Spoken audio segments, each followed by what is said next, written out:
perlu kumno pia long atrai pia don hakamiat bakwat bakya. Dan mentah kas ngeh hakani ke video ngapa ben share Husiar ba menin ngayo ka scam call bangin no ngop dah kum kineki calls. Dan order tin apo Flipkart dan ka ter bang order ka di ben poi menin. Dan ngayo ka call na po personal number dia na po Flipkart number dan ong kani ka tir chongpai ka di ben poi mentah kas ngeh. Dan ong amang awan manshim ong yang empat poi na po ke location ngadang don hapo warehouse. Dan kani ka tir ba pi order ka payment got decline ka klam went through dah u sala klam yo ra. Ngong katir iya katama to ubatay tik kata katir. Ngong kumno ka por bang order kata katir ka payment atho completed hapo application chunga to nga ngan check ma. Ngong kumno ka application chunga completed ka payment ka went through. To yam sala klam yo ra. Dan kumno tama ngong to wanra ta katir. Ngapen iya nga ta ka message ba decline dan ngan so cash on delivery. To yam pihak ben so online ngan ai ka link ban OTP khanang ba fin yo ka refund ta fin sa so biang teng to la sen uta OTP ma tau OTP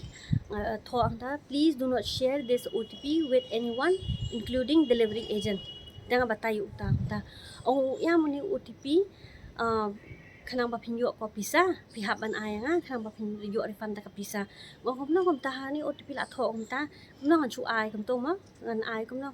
kata kamu ba me kwa ban login ha ka akon changa ong yang ngan login ra tep shu ngap ba pin yo ka refund to nga ngam ai da ma to tul along frasitin ong to pet ngan call sha ya ka Flipkart kan verify shwa ngan tere re ban ai to la long frasitin chaba plat a disconnect ka call ma dan nga call ya ka Flipkart customer care dan nga batay ba ngayo call kum ta ma tengah kalikin nga kumno nga sumulong nga kawi ba kumno utipte ba nga order kata katir ubatay tik kata katir ba nga ma nga adon ba leak information to nga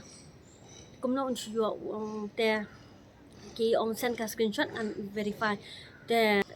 ki on try ba pila share ba na unambang on share liya ma number to nga ngan ai liya account tengah hapo ki pan OTP pan OTP kana ba login ka account to nga dengan klam ai dama skwa bin share Husiar kan ka video bangin dire bin share OTP bat no ro ho ma la dang ni order tering ni hab ban ai mo OTP te ho tu OTP bat kin mention bat ka ter bang ni order tracking ID then dire ba chu ai OTP kum to bla tho please do not share this OTP with anyone including deliveries dire ban ai to te tangkani hai bang skwa bin share Husiar menta ba kini ki bangin dang ni order tenang no po Flipkart na Amazon na Misho ni hab ban verify ba ha bang hindi ra ben share OTP but no la ladang idon daw ni vet din ka baha bangin verify shwa bangin call ka customer care bangin ngap ra hakum kiniki scam call te palok man ta kasi tangkat to ka video ni skindu yang pada ha ka next video jonga te nga kapat Husiar magkasyan nga kung mapila kasyan para bot te kundi shibun palok sa isin bye.